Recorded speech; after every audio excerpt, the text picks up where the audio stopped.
Pan ചൂടായിട്ടുണ്ട്. അതിലേക്ക് 3 teaspoon വെളിച്ചെണ്ണ ഒഴിച്ചു കൊടുക്കാം. അസ്സലാമു അലൈക്കും, welcome back to Sulu blog. അപ്പോൾ ഇന്നത്തെ നമ്മുടെ റെസിപ്പി എന്ന് പറയുമ്പോൾ എഗ് മസാലയാണ്.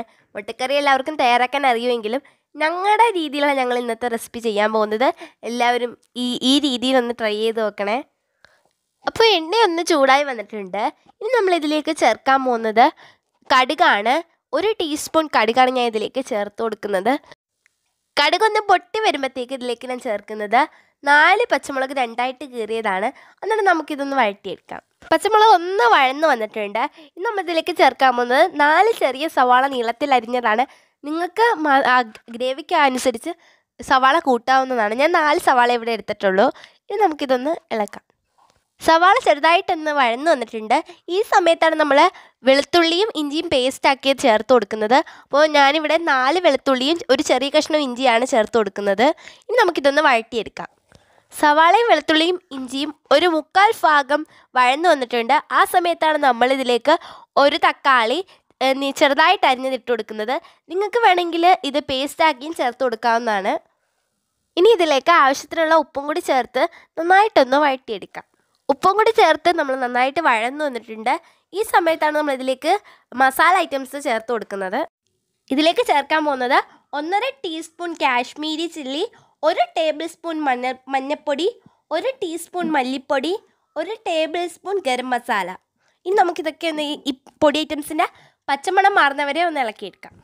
അപ്പോൾ മസാലയുടെ പച്ചമണമൊക്കെ ഒന്ന് മാറി വന്നിട്ടുണ്ട്. ഇനി നമ്മളിതിലേക്ക് ചേർക്കാൻ പോകുന്നത് ഗ്രേവിക്ക് ആവശ്യമായിട്ടുള്ള വെള്ളമാണ്. ഞാനിവിടെ 1 ഗ്ലാസ് വെള്ളമാണ് ചേർക്കുന്നത്. നിങ്ങൾക്ക് ആവശ്യമായിട്ടുള്ള വെള്ളം ചേർക്കാവുന്നതാണ്. ഒന്ന് തിളച്ച് വന്നിട്ടുണ്ട്. ഇനിയാണ് നമ്മൾ ഇതിൻ്റെ മെയിൻ ഇൻഗ്രീഡിയൻറ്റ് ചേർക്കാൻ പോകുന്നത്. ഞാനിവിടെ 5 മുട്ടയാണ് എടുത്തിരിക്കുന്നത്. ഓരോ മുട്ടയ്ക്ക് ഞാൻ 3 വര വെച്ച് ഇട്ട് കൊടുത്തിട്ടുണ്ട്. എന്ന് വെച്ചാൽ നമ്മൾ മുട്ട അതിനകത്തോട്ട് ഇടുമ്പോൾ ഗ്രേവിയൊക്കെ ഒന്ന് പിടിച്ച് കിട്ടാൻ വേണ്ടിയാണ് ഞാനിങ്ങനെ ചെയ്തിരിക്കുന്നത്. ഇനി നമുക്ക് മുട്ടയൊന്ന് മുങ്ങിക്കിടക്കുന്ന രീതിയിൽ ഒന്ന് ഇളക്കിയെടുക്കാം. ഇനി നമുക്ക് മുട്ടയുടെ മേലിലോട്ട് ഗ്രേവി ഒഴിച്ചു കൊടുക്കാം. അപ്പോൾ ഞാൻ ഒരു കാര്യം പറയാൻ മറന്നുപോയി. ഞങ്ങളുടെ ചാനൽ ഇഷ്ടപ്പെടുകയാണെങ്കിൽ ഞങ്ങളൊന്ന് സപ്പോർട്ട് ചെയ്യുക. എല്ലാവരും ലൈക്ക് ചെയ്യാൻ മറന്നു പോകുന്നുണ്ട്, ഒന്ന് ലൈക്ക് അടിക്കുക. അപ്പോൾ ഈ വീഡിയോക്ക് എന്തെങ്കിലും കമൻറ്റ് ഉണ്ടെങ്കിൽ താഴെ കമൻറ്റ് ബോക്സിലൂടെ അറിയിക്കുക. അപ്പോൾ ഇത് എല്ലാ കൂട്ടുകാർക്കും ഒന്ന് ഷെയർ ചെയ്ത് സപ്പോർട്ട് ചെയ്യുക. വീഡിയോ കാണുന്ന കൂട്ടുകാരാരെങ്കിലും ചാനൽ സബ്സ്ക്രൈബ് ചെയ്തിട്ടുണ്ടെങ്കിൽ സബ്സ്ക്രൈബ് ചെയ്ത് ഞങ്ങളുടെ കുഞ്ഞു ഫാമിലിയിൽ മെമ്പർ ആവണേ.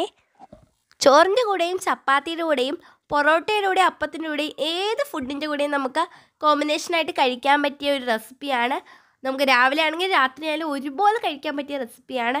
എല്ലാവരും ഒന്ന് ട്രൈ ചെയ്ത് നോക്കുക. ഈ രീതിയിൽ ചെയ്തിട്ടില്ലാത്തവരൊന്നും ട്രൈ ചെയ്ത് നോക്കുക. ട്രൈ ചെയ്തിട്ട് അതിൻ്റെ റിസൾട്ട് ഒന്ന് കമൻറ്റിലൂടെ അറിയിക്കണേ. എല്ലാ കൂട്ടുകാർക്കും വീഡിയോ ഇഷ്ടപ്പെട്ടു എന്ന് വിചാരിക്കുന്നു. ഇതുപോലുള്ള പുതിയ റെസിപ്പിയായിട്ട് ഞങ്ങൾ വീണ്ടും വരുന്നതായിരിക്കും. അതുവരെ എല്ലാവർക്കും അസ്സലാമു അലൈക്കും.